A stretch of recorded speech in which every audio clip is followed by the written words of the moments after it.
Hello everybody and welcome to Nick's Stream. Today we're going to be checking out all the April Nintendo Switch physical releases that I want.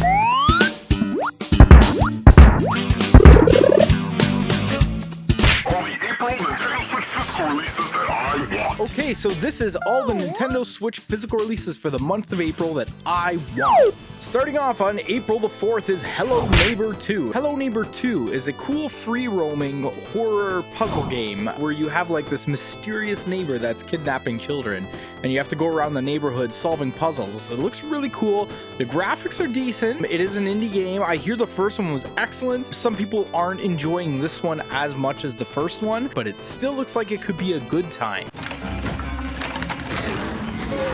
Next up on April 6th is Curse of the Sea Rats. Curse of the Sea Rats is a hand-drawn Metroidvania game where you're people who got turned into rat people, and you have to go through and try and turn yourself back to a human. The game looks pretty fun. It is 4-player co-op, which is kind of cool. You don't see that often with Metroidvania games, so it looks pretty neat. From what I understand, you share loot, so if you have to upgrade your character, if one guy takes all the loot, kind of screws over the other guy, so it looks pretty cool. Next up on April 14th is Mega Man Battle Network Legacy Collection.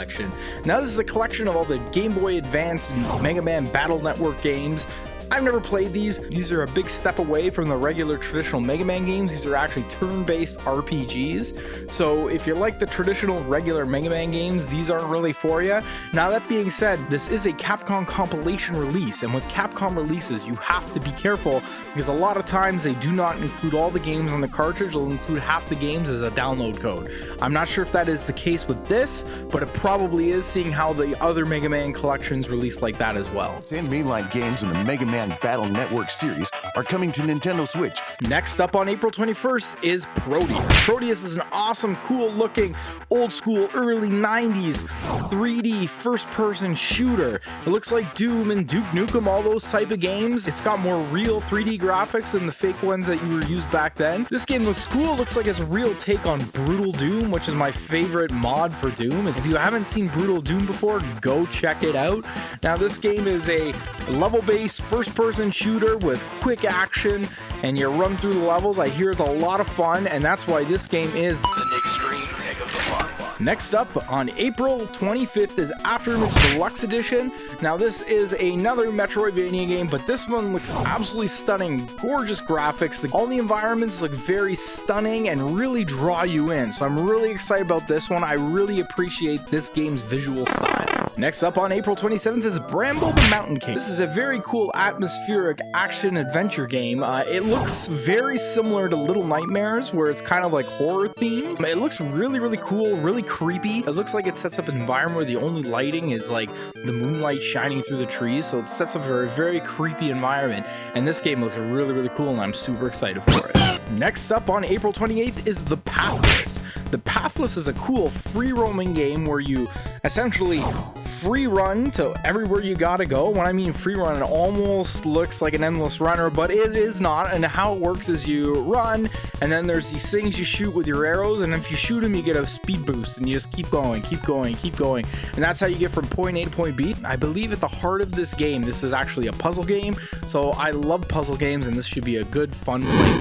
Next up on April 28th is Aztech The Forgotten Gods. Now this is a cool looking game based on Aztec lore, and it's like kind of like a cyberpunk but mixed with Aztec stuff. You're this girl and you have this big stone magical arm where you can fly around with it and attack with it. At this heart, this game is an action game, but it has free roaming elements to it. You can go fly around your city and stuff if you need to get from point A to point B, but at this game's heart, it is a action game, and it looks like a lot of fun.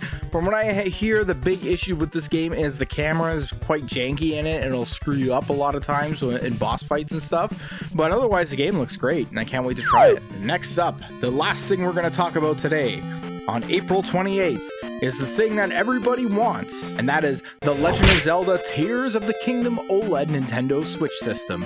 Yes, this isn't a game, no. This is the new special edition Nintendo Switch system, which actually leaked quite a few months ago, and it's being released on April the 28th. From what I see so far, when I'm recording this video, you can still pre-order it in various places. The pre-orders haven't really sold out anywhere. Essentially, this thing leaked a few months ago, screenshots of the box art and the items in the box as well. Wood from Beat 'em Ups did a unboxing video. This is the Zelda Tears of the Kingdom OLED limited edition.